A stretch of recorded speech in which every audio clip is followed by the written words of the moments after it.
Le parking 118. Écrit et conté par Rafadam. De mon grand-père, j'avais hérité un petit appartement en périphérie de la ville. Je n'avais jamais vraiment prêté attention à la décoration et aux objets insolites du salon, les rares fois où j'étais allé chez lui. Quant à la cave, encore moins. Et ce n'est que quand j'ai mis la place de parking en location que tout a pris sens. Et du balcon, j'avais vu sur le parking et la place 118 que je louais. C'est mademoiselle Necker qui me l'a loué la première. À peu près mon âge, mère d'une petite fille, elle était du genre responsable. Aussi, j'étais embarrassé de voir qu'elle ne m'avait pas payé le premier mois de location. J'ai essayé de la joindre une 50aine de fois, sans succès. J'allais prévenir la police, mais c'est la police qui est venue à moi. Elisa Necker avait disparu depuis maintenant 72 heures. À l'usine textile, attenante au vieux laboratoire de physique quantique, ses employeurs avaient déclaré l'avoir vue travailler, puis repartir comme à son habitude. Mais elle n'avait pas garé sa voiture sur mon parking, aucune trace d'Elisa, aucune trace de la voiture. J'ai expliqué à la police que je ne vivais pas sur place, et que j'espérais d'ailleurs louer l'appartement du grand-père après l'avoir débarrassé de toutes ses reliques. Le lendemain, le journal télévisé a diffusé l'information. Autant vous dire que mon parking et la résidence tout entière avaient mauvaise presse. La fille d'Elisa Necker, elle, était retournée chez son père. Je ne ressentais pas encore de culpabilité à ce stade. Cela faisait 2 semaines qu'Elisa Necker avait disparu. Dans le salon de mon grand-père, il y avait des masques à gaz, des casques et des vestons militaires, des vieilles radios. Il y en avait encore plus à la cave. Mon grand-père avait sans doute dépensé une fortune en brocante vu l'état de conservation de tous ces objets. Et comme rien sur son testament n'interdisait leur vente, j'allais m'en mettre plein les poches. Je pensais de temps à autre à Elisa Necker, mais j'étais globalement absorbé par mon travail d'investisseur. Je devais d'abord retirer toutes les antiquités, les faire estimer, puis les mettre en vente. Je devais ensuite entreprendre les travaux de rénovation et mettre l'appartement en location. Et vu qu'il serait disponible à la location, j'ajouterais le parking à l'offre. Malgré la disparition de mademoiselle Necker, j'ai trouvé un locataire solvable. Pas très bavard, mais solvable. Et 2 semaines après la remise des clés, la voisine du dessus, Odette Duris, a appelé la police. Son témoignage a été sérieusement remis en doute du fait de son âge et du témoignage lui-même. Elle disait avoir vu une lumière bleue jaillir du parking et les cailloux entrer en lévitation. En temps normal, la police n'y aurait pas donné suite. Mais le phénomène concernait, selon Odette Duris, la place de parking 118. La police m'a appelé. Ils voulaient m'interroger sur la nuit où Elisa avait disparu. Mais j'avais un alibi solide puisque j'étais en voyage avec des collègues ce jour-là. L'inspecteur en charge du dossier m'a remercié. J'ai bien senti dans son regard la suspicion qu'il avait pour moi. J'ai ensuite contacté mon nouveau locataire, Henri Thénault. À chaque fois, je tombais sur son répondeur. C'est là que j'ai commencé à prendre les choses au sérieux. C'est pas possible, je pensais. Qu'est-ce qui se passe là ? Le soir même, je me suis rendu sur les lieux. J'ai toqué plusieurs fois à la porte. Pas de réponse. Je suis monté sonner chez Odette. « C'est qui ?» a-t-elle dit. « Monsieur Devrero, Madame Duris. Je suis le propriétaire du dessous. » Il y a eu un silence, puis elle a commencé à déverrouiller toutes les sécurités. Je me rappelle avoir levé les yeux au ciel en attendant qu'elle daigne ouvrir. « Madame Duris, vous avez vu Monsieur Thénault ces jours-ci ?»« Non, pas vu. Je suis bien ennuyé parce qu'il ne répond pas au téléphone. »« Vous avez essayé d'entrer ?»« Oui, c'est ce que je m'apprête à faire. »« Dans ce cas, je vous accompagne. »« Oh, ce n'est pas la peine, Madame Duris. Ne vous inquiétez pas. » « Si, je vous accompagne. Il y a des choses étranges ces temps-ci. » Je n'ai pas insisté et je l'ai aidé à descendre les marches jusqu'à l'étage du dessous. Son peignoir sentait le renfermer, mais vous n'avez pas idée. J'avais déjà assez à faire avec mes locataires pour m'occuper d'une vieille dame, avec tout le respect que j'ai pour les vieilles dames. Une fois devant la porte, j'ai ressonné, puis j'ai dit « Monsieur Thénault, je vais entrer maintenant !» Sans réponse, je suis passé à l'acte. L'appartement aussi sentait le renfermer, et une légère odeur de pourriture imprégnait l'air. J'ai redressé l'interrupteur, mais aucune lumière n'a jailli. J'ai ouvert le disjoncteur et j'ai tout rallumé. Puis je suis allé inspecter chaque pièce, De toute évidence, Thénault n'était pas chez lui. « Monsieur de Vrero !» m'a alors dit Odette. « Regardez ça. » Elle avait ouvert le frigo en grand. J'ai mis ma main sur mon nez et j'ai reculé d'un bon mètre. Le frigo s'était éteint et tous les aliments étaient dans un état de décomposition avancé. Madame Duris devait avoir perdu l'odorat, car elle est restée là sans sourciller. « Les plombs ont sauté la semaine dernière, » a dit Odette. « Votre locataire n'a pas dû mettre les pieds ici depuis. Sinon, il aurait réglé ça. » J'ai remercié Madame Duris pour son aide et je l'ai raccompagnée chez elle. Sur le pas de la porte, elle m'a pris le bras bien fort et elle m'a dit « Vous devriez surveiller votre parking, monsieur de Vrero. » J'ai d'abord jeté toute la nourriture avariée. Et dans ma lancée, j'ai commencé à tout nettoyer. J'ai même fait les vitres. Je n'ai pas prévenu la police. Je n'avais pas envie que ma propriété soit réquisitionnée et qu'elle devienne une scène de crime en quelque sorte. J'espérais encore voir Henri Thénault franchir la porte d'entrée. La place de parking était vide. Il était peut-être parti en week-end. Mais j'ai attendu 3 jours chez lui, en vain. C'est pas possible, pensais-je. D'abord Mademoiselle Necker, et là Monsieur Thénault. Et dans mes errements, là, allongé sur le canapé du salon, le regard perdu au plafond, j'ai repensé à la lettre que m'avait laissée mon grand-père avant de mourir. Lettre qui me recommandait vivement de ne pas louer le parking. Jusqu'à présent, j'avais pris ça pour un caprice, et non pour un avertissement qui méritait qu'on s'y attarde. Je suis donc allé chercher le journal du grand-père en quête de réponse. J'ai fouillé une bonne heure dans les cartons avant de le retrouver. Ajoutez à cela que je n'aime pas lire, que son écriture était déplorable, et vous comprendrez que j'ai eu beaucoup de mal à avancer dans ma lecture. Sur les quelques 300 pages du journal, je n'en avais lu qu'une vingtaine, et pas des plus utiles. Je suis retourné chez Henri Thénault avec le journal. Toujours aucun signe de mon locataire. Assis dans le salon, je n'arrêtais pas de penser au parking.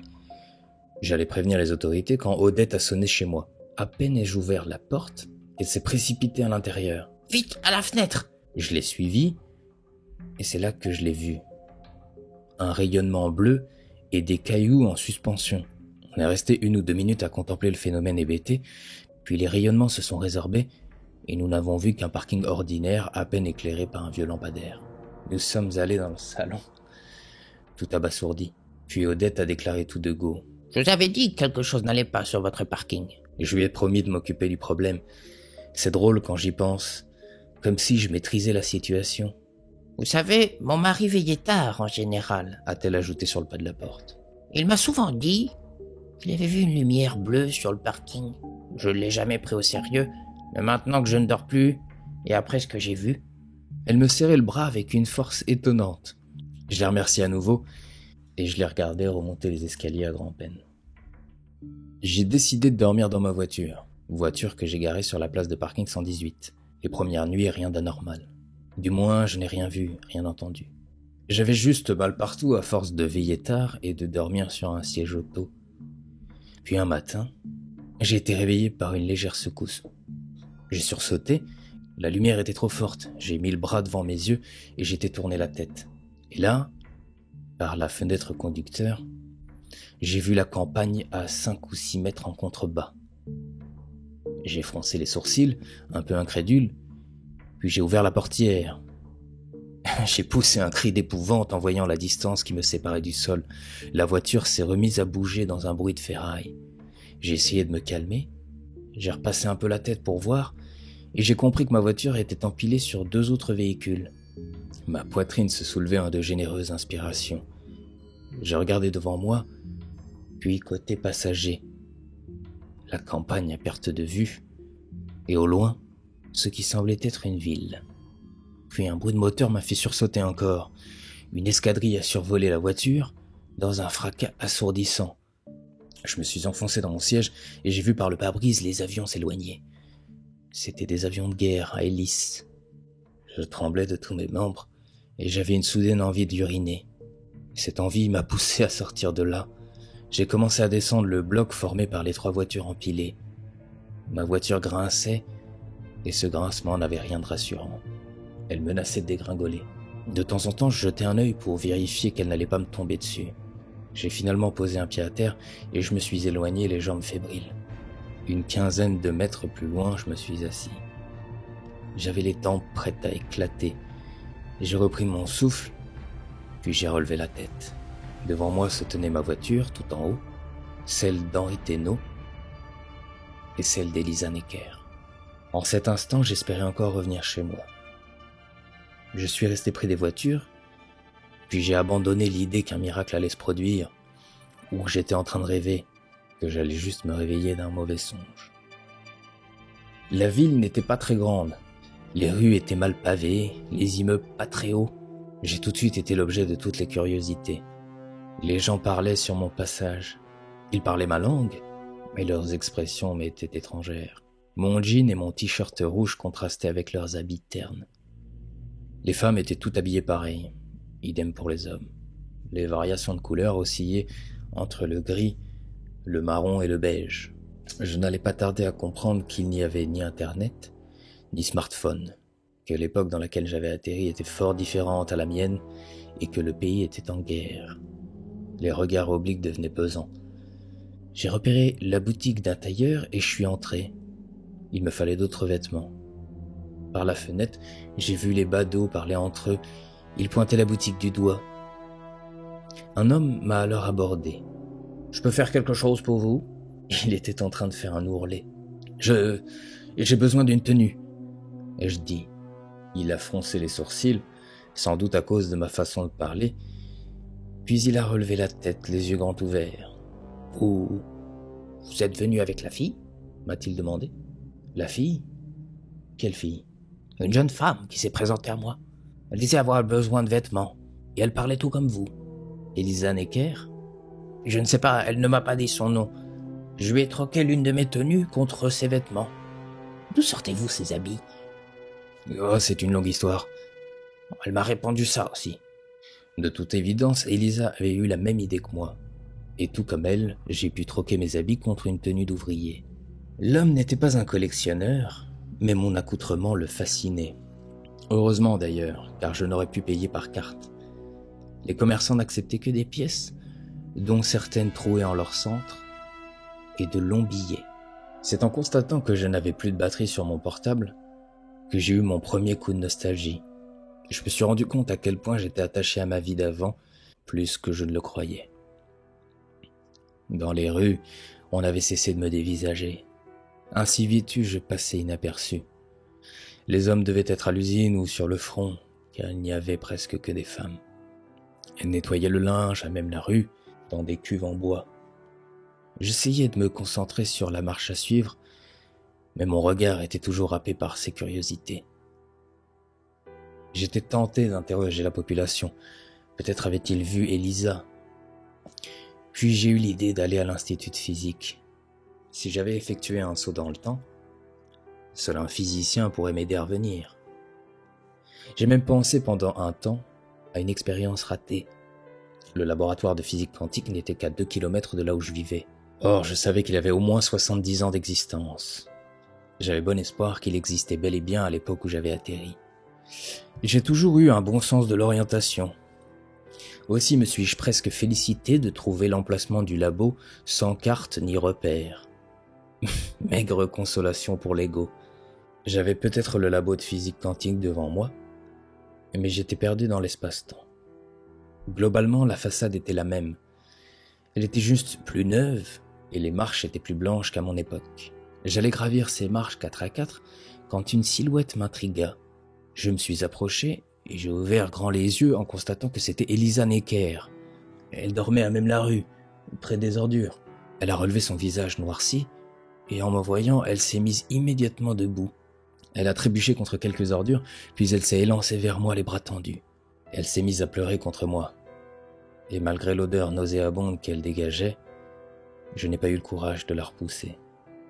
Ses sanglots étaient abondants et ses pleurs profonds.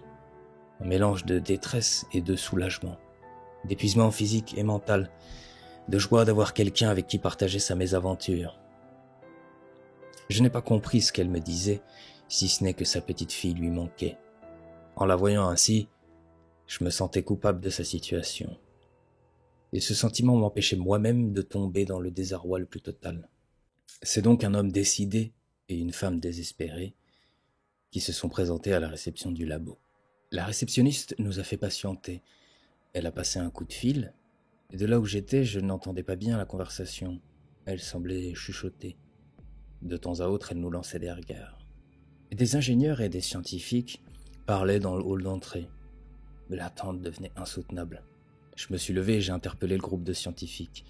Je leur ai tout expliqué aussi bien que j'ai pu. Ils m'ont écouté d'abord poliment, puis l'un d'eux s'est mis à sourire. Il peinait à contenir son rire. Le plus vieux du groupe a mis un terme à notre échange, en affirmant que le voyage dans le temps n'était qu'une fantaisie, tout au plus un sujet théorique sur lequel piéger les étudiants en dernière année. J'ai essayé de contenir ma colère, mais je n'ai pas pu, pour des raisons évidentes. J'ai agrippé le col du scientifique et je lui ai dit « Vous pensez que je viendrai jusqu'ici pour une fantaisie ?» Je ne me souviens pas de ce que je lui ai dit ensuite, sans doute un ramassis d'insultes envers ce monsieur et l'institution qu'il était censé représenter. J'avais l'impression d'être dans une dystopie, face à une administration dictatoriale et des fonctionnaires tout juste bons à vous rendre fou alliés. C'était le sentiment que j'avais, sentiment justifié car la police a débarqué. J'ai adressé au physicien le regard le plus méprisant qu'il soit possible d'exprimer, puis je suis sorti, suivi par Elisa Necker. En bas des marches, 3 policiers montaient à petite foulée. Désemparé, j'ai regardé tout autour de moi, mais il n'y avait aucune issue. Et puis, peut-être pouvait-il nous aider. Voilà comment nous nous sommes fait arrêter et interroger. Nous étions assis face à l'officier de police. Il était jeune et portait la moustache. Il semblait en pleine possession de ses moyens, et on sentait qu'il était ambitieux. J'ai commencé à tout raconter depuis le début. Il a d'abord pris quelques notes, puis, au fur et à mesure que le récit prenait une tournure fantastique, il a posé son stylo et m'a regardé droit dans les yeux. Moi, j'ai continué à parler, mais il m'a interrompu. « C'est la guerre qui vous fait perdre la tête. »« La guerre ?» ai-je répondu. « Je savais même pas qu'elle existait, votre guerre, jusqu'à ce matin. » Le policier a sans doute eu l'impression que je me moquais de lui. Il a expiré longuement. Il réfléchissait sans doute à la suite des opérations. Et Elisa, quant à elle, semblait trop fatiguée pour argumenter. Elle n'avait pas lâché mon bras depuis qu'il nous avait arrêtés. « Écoutez, ai-je fini par dire, un fou, c'est probable, mais pas 3 à la fois. »« 3 ?» m'a-t-il dit. « Oui, Elisa Necker, ici présente, moi-même, et Henri Thénault. » En entendant ce nom, le policier est devenu beaucoup plus attentif. « Vous connaissez cet homme ?» m'a-t-il demandé. « Oui, c'est mon locataire. » Le jeune policier s'est levé. Il était perplexe. Il a fini par m'apprendre qu'Henri Thénault était en examen médical. J'ai dû lui tirer les vers du nez pour comprendre qu'il avait été interné. Il aurait complètement perdu l'esprit selon lui, après quoi on nous a mis en garde à vue. Ils ont au moins eu la décence d'offrir une douche à Elisa Necker. En cellule, j'ai sorti le journal du grand-père. Et au fil des lignes, quelque chose a saisi mon attention. Ce paragraphe, entre autres. « Ma femme a un don exceptionnel, » disait le journal. « Elle peut ouvrir des passages temporels et voyager dans le temps. » Oui. Au début, je ne la croyais pas. Comment la croire? Une vraie folle qui disait venir du passé. Je m'étais fait à l'idée que ma femme était folle. Mais elle a ouvert un trou de verre, juste sous mes yeux. Cette nuit-là, tandis qu'Elisa Necker dormait à côté de moi, j'ai lu presque 200 pages. C'est là déjà que j'ai découvert que la lecture pouvait vous happer et ne plus vous lâcher. Et c'est aussi là que j'ai appris l'existence d'une sortie de secours, d'un passage entre ce monde et le nôtre. Bien sûr, les policiers n'ont trouvé notre identité nulle part, ni dans leurs archives, ni dans celles de la région. Selon l'administration du pays, nous n'existions pas. Nous leur avons donné nos pièces d'identité, par chance nous les avions avec nous lors du voyage dans le temps. Nous leur avons aussi montré nos smartphones, dans l'espoir qu'ils comprennent que nous venions du futur. J'avais même insisté pour les conduire jusqu'à nos voitures, histoire qu'ils voient les modèles avancés dans lesquels nous roulions. Mais tout ça n'a fait qu'empirer la suspicion qu'ils avaient à notre égard. Aussi ont-ils commencé à être beaucoup plus rudes envers nous. Ils sont entrés dans ma cellule et m'ont confisqué le journal. Il me manquait une centaine de pages à lire. Le garde portait une moustache jaunie, je me rappelle. Il était gros et grand. Je me suis battu pour conserver le journal, mais je n'ai réussi qu'à prendre des coups de matraque dans le ventre et à l'épaule gauche. Du journal, j'avais retenu l'essentiel, mais pas tout. Peut-être nous prenait-il désormais pour des espions. Après tout, le pays était en guerre. Au bout d'une semaine, on nous a relâchés sans même une explication. Bien sûr, on ne nous a pas remis les smartphones, sûrement envoyés pour une étude approfondie dans un laboratoire tenu secret. Dehors, la rue était boueuse et déserte. Les gens ne sortaient pas beaucoup ces jours-ci, à cause des couvre-feux et des bombardements au loin. De temps à autre, on entendait la sirène de la ville, mais jusqu'alors, aucun obus n'avait touché les immeubles. J'avais du mal à croire ce que je vivais. Moi qui suis d'une génération qui n'a connu ni la guerre ni le service militaire. Moi qui ne sais même pas allumer un feu en pleine forêt. Et pourtant, ce jour-là, je devais jouer le rôle du leader, de celui qui insuffle le courage aux troupes. J'ai mis une main sur l'épaule d'Elisa et j'ai dit du ton le plus rassurant possible « Allez, venez, je sais comment rentrer chez nous ». Elle a relevé la tête et j'ai pu voir une lumière jaillir de ses yeux fatigués et mouillés d'avoir tant pleuré. Elle rayonnait en cet instant. L'espoir fait vivre. Jamais le proverbe ne m'a paru plus vrai qu'en cet instant. J'allais prendre les devants quand elle m'a retenu par la manche et m'a dit « Il faut retrouver Henri Thénault avant ». Je l'ai regardé, puis j'ai regardé à l'horizon. Je n'avais même pas pensé à lui. Au loin, je pouvais voir des escadrilles passer. Le ciel orageux menaçait de s'ouvrir sous l'effet des obus. « Imaginez que ce soit vous », a-t-elle ajouté. « Imaginez un seul instant que vous soyez livré à votre sort, à une époque révolue, livré à l'asile et au traitement qu'on inflige par ici. » Elle avait raison. Mon manque d'empathie venait de surgir au grand jour. J'avais soudain honte de moi. À la réception de l'asile, la secrétaire nous a dit que les visites n'étaient pas autorisées et que les patients allaient être évacués dans l'après-midi. C'était d'autant plus frustrant qu'on voyait la cour intérieure de là où nous étions et que j'apercevais des hommes en blouse blanche. « Et où allez-vous les emmener ?» a dit Elisa. « Je ne suis pas autorisée à vous répondre, » a répondu la secrétaire. Nous allions renoncer quand le téléphone noir a sonné. La femme nous a adressé un sourire de politesse que j'aurais préféré ne pas recevoir, puis elle s'est retournée pour décrocher. Tout à coup, Elisa m'a pris le bras et nous nous sommes mis accroupis derrière le comptoir. Elisa m'a fait signe de me taire et nous avons attendu que la femme termine son appel. « Oui, d'accord docteur, 15 heures. Bien. » Elle a raccroché et nous avons attendu la sueur au front. La femme a sûrement dû croire que nous étions repartis quand elle avait le dos tourné. Nous avons longé le comptoir qui formait un L. C'était enfantin, mais ça a marché. Le sol en marbre ne craquait pas sous nos pas et nous avons pu rejoindre le couloir. Sur la droite, plusieurs portes donnaient sur la cour, une pelouse autour de laquelle on avait installé des bancs. « Là !» a dit Elisa en chuchotant. Elle désignait un homme assis dans un coin. C'était Henri Thénault. Il regardait le gazon, le regard vide. On aurait dit un légume. Il y avait là une trentaine de patients, au plus. Nous nous sommes avancés dans le couloir, tout en jetant un œil par les fenêtres. Des gardes marchaient entre les internes. Il fallait éviter qu'ils nous voient. Elisa m'a alors montré une porte entr'ouverte. J'ai regardé de plus près et j'ai vu des blouses et du matériel médical. C'était le vestiaire des infirmiers. Ni une ni deux, nous nous sommes servis. Pour ma part, j'ai rabattu mes cheveux au maximum sur mon visage. Nous avons pris chacun une blouse et un masque chirurgical, puis nous sommes ressortis. Henri Thénault était toujours assis sur le banc. Mais un autre patient était venu lui parler. Mon locataire ne semblait pas l'entendre. « Henri !» ai-je dit quand nous étions à quelques mètres de lui. « Henri !» Il ne m'a pas répondu, mais j'ai éveillé son attention. Sans doute ma voix qui lui disait quelque chose. « Vous êtes qui ?» a alors demandé l'autre patient. Elisa nous a présentés comme les nouveaux infirmiers.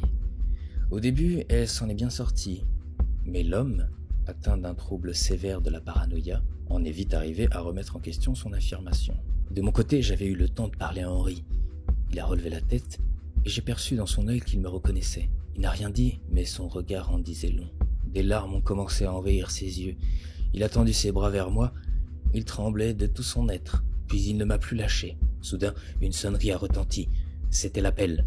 Les patients devaient se mettre en ligne et passer un par un devant les infirmiers. Ces derniers mettaient une encoche près du nom et prénom de l'individu, puis l'individu rejoignait les chambres. Thénault et moi étions déjà dans le couloir, à l'abri des regards. Mais Elisa était toujours aux prises avec le fou. Il avait haussé le ton. « Vous n'êtes pas d'ici !» disait-il. « Ça se voit dans vos yeux !» Je n'en ai pas entendu davantage. Thénault et moi, on est allés dans le vestiaire pour lui trouver une blouse blanche et un masque chirurgical. J'ai repassé la tête dans le couloir. Aucune trace d'Elisa. Je me suis approché de la fenêtre et j'ai vu que la file des patients diminuait à vue d'œil. Quelqu'un m'a pris par le bras. C'était Henri Thénault. Il ne disait rien, mais insistait pour partir. Je ne voyais toujours pas Elisa, mais il fallait partir. L'un des infirmiers se dirigeait vers le fond du jardin. Il avait dû voir que ça n'allait pas. On s'en va. Et je dis à Henri. Il traînait un peu la jambe, mais il arrivait à suivre. Nous sommes arrivés dans l'entrée. La femme de l'accueil était toujours là. Elle rangeait son bureau. Naturellement, elle nous a vus passer, sans toutefois nous reconnaître. Que se passe-t-il ? On n'a rien répondu et on a continué sur notre lancée. Je voyais la grande porte d'entrée, puis les marches de l'escalier. Un vent frais soufflait au dehors, et une sensation de liberté commençait à s'emparer de moi, et sans doute d'Henri. Je pouvais entendre la réceptionniste derrière nous. Un instant, je vous prie. L'évacuation ne commence que dans 1 heure. Hé, où allez-vous ? Ça y est, on y était. Téno a commencé à surpasser. Il a envoyé sa jambe impotente d'un violent coup de hanche. La porte était là, juste devant. 2 pas de plus et on était dehors. Les portes n'étaient pas automatiques. Nul risque qu'elles ne se referment sous notre nez. Quant aux agents de sécurité, ils étaient sur le front. En cet instant, je validais cette guerre. Et là, Henri Téno est tombé. Lourdement. Il est tombé sur sa hanche et a poussé un cri sec et désinhibé. J'ai eu mal pour lui, Henri Téno ? a dit la réceptionniste. J'appelle les infirmiers. Elle avait reconnu Henri Téno rien qu'à son cri. Elle a pris le combiné. Elle s'apprêtait à appeler des renforts quand Elisa a surgi du couloir. Et avec une violence surprenante, Elisa a mis un grand coup dans le bas-ventre de la femme. Puis elle a arraché le téléphone et m'a aidé à remettre Henri debout. Henri avait du mal avec les escaliers. Il s'est arrêté au milieu, sa jambe lui faisait mal. Il essayait de me le dire. Mal. J'ai mal au cœur pour lui. Et dire que j'avais pensé à le laisser croupir dans un asile des années 40. Mon Dieu, que lui avait-il mis dans les veines pour qu'il devienne ainsi ? Nous sommes arrivés en bas des marches et une alarme s'est mise à sonner. Cette fois, c'était la course. Nous nous sommes engagés dans la grande rue. De part et d'autre, il y avait des ruelles et des cul-de-sac. Henri marchait à cloche-pied, soutenu par Elisa d'un côté et moi de l'autre. On a pris la première rue qui se présentait à nous. On s'est enfoncé ainsi dans les ruelles pendant 20 ou 30 minutes. J'essayais de regarder le plus loin possible, mais Henri commençait à peser. Parfois, on entrait dans une ruelle sans issue, puis on faisait demi-tour. Moi, je repensais au testament de mon grand-père. Je lègue le parking. Surtout, ne le loue à personne. Je comprenais désormais. Je regardais dans le vide. C'est le moteur de l'avion qui m'a réveillé. Vous savez, ce bruit qu'on n'entend normalement que dans les films. J'ai regardé sur ma gauche. Un avion de guerre piquait droit sur la ville. Une fumée noire épaisse derrière lui. Nous étions en plein milieu de la rue. Tout le monde s'est arrêté pour observer le ciel d'un œil inquiet. Quand j'y repense, c'était idiot. L'avion fonçait sur nous, et ce n'était pas un petit modèle. Soudain, un mouvement de panique a gagné la foule. Des femmes se sont mises à crier, laissant tout en plan, paniers, linges, fruits et légumes. Une ruelle s'offrait à nous 10 mètres plus loin. « Vite !» a crié Elisa en nous entraînant comme un seul homme vers cette ruelle. Henri lâchait des cris de douleur. La marche forcée lui faisait un mal de chien. Moi, je regardais sur ma gauche tout en avançant. Le bruit devenait assourdissant. Mon cœur, mon sang et tout mon corps a alors redoublé d'efforts. Puis j'ai avancé en fermant les yeux. Ce qu'il s'est passé ensuite relève du miracle. L'avion est passé juste au-dessus de nous, peut-être à 1 mètre, 2 tout au plus. Et il est venu s'écraser dans la rue un peu plus loin. Nous avons regardé du côté du crash. L'avion glissait désormais sur le pavé et ses ailes fauchaient tout ce qui se présentait sur son passage. Femmes, enfants, charrettes, chevaux. Ces ailes immenses emportaient tout avec elles dans un mélange de fumée noire, de flammes et de cristaux qui éclatent. J'étais horrifié. Il est devenu de plus en plus petit, à mesure qu'il s'éloignait, en laissant derrière lui la mort et la désolation. La fumée s'est dissipée peu à peu, et je suis devenu blême à la vue des corps et des membres éparpillés. Puis nous avons sursauté en chœur en entendant l'explosion. L'avion était en feu, la ville en sang. Des râles de douleur et des appels au secours se sont élevés progressivement. Si nous avions été de ce monde, peut-être aurions-nous aidé ces gens, mais nous avons repris notre fuite désespérée dans le temps. Selon le journal de grand-père, le trou de verre se situait dans une fac. Nous étions tout proches, mais notre progression était lente à cause d'Henri. Je me rappelle avoir eu l'étrange sensation d'être dans un film. Être là sans être là. Ce moment reste assez flou, sans doute à cause du trauma que nous venions de vivre et des corps mutilés qui défilaient en moi. L'université avait été évacuée, abandonnée dans l'urgence. Le portail était grand ouvert. Dans la cour, il y avait des livres et des objets divers, ça et là. Dans le couloir principal, il y avait un extrait de journal. J'ai eu le temps de lire les gros titres, car Henri nous obligeait à marcher lentement. J'ai arraché l'article au passage. Le journal parlait de la disparition d'une jeune femme. Sa photo m'a intrigué. Elle m'était familière. Et tandis que je soutenais Henri qui boitait, j'ai lu le premier paragraphe. Je ne pouvais pas devenir plus blême après le crash de l'avion, mais j'ai quand même eu l'impression que mon sang quittait mon corps en lisant le prénom et le nom de cette étudiante. Cette jeune femme disparue n'était ni plus ni moins que ma grand-mère. J'y aurais sûrement pensé des jours durant si les sirènes ne s'étaient pas mises à hurler dans le vent. Ce n'étaient pas les sirènes de la faculté, mais celles de la ville tout entière. Au bout du couloir, un escalier menait aux étages supérieurs et inférieurs. Je ne connaissais pas le bâtiment et aucun panneau n'indiquait les sanitaires que je cherchais. Sans trop y penser, nous sommes descendus, peut-être parce que la condition d'Henri aurait empêché toute ascension. En bas de l'escalier, mon cœur s'est remis à battre bien fort. Les toilettes étaient là. Il devait y en avoir d'autres, mais mon intuition me disait que c'était celle-là, que c'était bien ces toilettes-là. J'ai poussé la porte battante et nous sommes restés immobiles devant une longue série de cabines inoccupées. « Et maintenant, que fait-on » a demandé Elisa. Je n'avais aucune idée de la cabine à utiliser, ni de la méthode. Un bombardement a alors fait trembler tout l'édifice. De la poussière tombait du plafond. Elisa m'a dit quelque chose, mais je ne l'entendais pas bien. Ma tête s'était mise à bourdonner. J'avais le portrait de ma grand-mère en tête. Elle devait avoir 20 ans. Je sentais un frisson jusque-là inconnu en moi. Un rayonnement a jailli de l'une des cabines. Une lumière bleue irradiait toute la pièce, et j'avais l'étrange sensation de l'avoir provoquée. Elisa a lâché Henri et ouvert la porte. Elle est restée saisie par la spirale. J'ai porté Henri comme j'ai pu, et nous l'avons rejoint.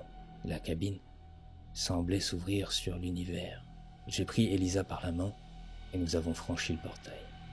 Derrière nous, j'ai entendu un obus exploser dans le couloir. Des éclats ont transpercé les parois dans toutes les directions. On était étendus là, sur le parking. Il faisait nuit. Un lampadaire éclairait tout juste assez pour voir les voitures. Toutes les places étaient occupées sauf la 118, là où nous étions allongés. J'ai voulu me mettre debout, mais une douleur vive est montée dans ma jambe comme une flamme. Elisa a vu que j'avais du mal à me relever. Même Henri allait mieux. J'avais un éclat d'obus dans le mollet. J'ai posé une main sur la voiture la plus proche, et j'ai eu la désagréable impression qu'on n'était pas au bout de nos peines. Les modèles de voitures semblaient datés. Cette fois-ci, j'étais au milieu, et c'était Henri et Elisa qui m'aidaient à avancer. Il fallait nous voir, la fine équipe. En bas de l'immeuble, il n'y avait pas d'interphone, juste une porte. Un gardien nous a salués. Il avait une coupe de cheveux remarquable. On est monté, on a sonné. La porte avait changé. Un vieil homme a ouvert en peignoir. C'était mon grand-père. Il devait avoir 30 ans. Une femme est apparue par-dessus son épaule. C'était ma grand-mère, tout aussi jeune. J'étais content de les voir. Je leur ai souri, puis je me suis évanoui. J'aurais sans doute dû lire les instructions du journal jusqu'au bout.